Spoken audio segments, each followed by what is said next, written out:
तुम्ही पाहत आहात MCN न्यूज मराठी। सध्या अकोला जिल्ह्यात आंदोलक लक्ष्मीकांत कौटकर यांनी मानव प्रजाती वाचवा आंदोलन सुरू केलंय। येणाऱ्या 30 जानेवारीला तीव्र आंदोलन करण्याचा इशारा लक्ष्मीकांत कौटकर यांनी दिलेला असून प्रशासन व वन विभाग मात्र 30 जानेवारीला होणाऱ्या नरनाळा महोत्सवात मग्न आहे।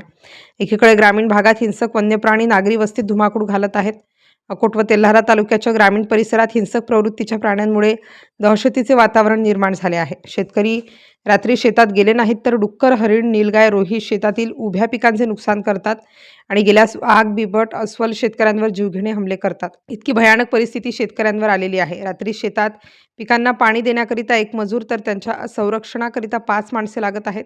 आता मजूर मिळणे कठीण झाले असून रात्री वन्यप्राणी रहिवाशी वस्तीत येत आहेत। परंतु गंभीर विषय असून सुद्धा प्रशासनाकडे वेळ नसल्याने ग्रामीण भागात तीव्र असंतोष निर्माण झालेला आहे। मुख्य प्रश्नाकडे प्रशासन व वन्य विभाग दुर्लक्ष करून नरनाळा उत्सव साजरा करीत आहे। आंदोलक लक्ष्मीकांत कौटकर आणि वन्य विभाग व प्रशासन यांच्यात 29 जानेवारीपर्यंत तोडगा न निघाल्यास आम्ही नरनाळा महोत्सवात किल्ल्यावरून उड्या मारण्याचा इशारा तालुक्यातील महिलांनी जिल्हाधिकारी यांना निवेदनातून दिला आहे।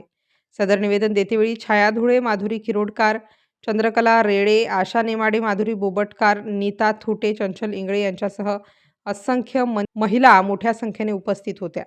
MCN न्यूज मराठीकरिता देवानंद खिरकर, अकोट ग्रामीण।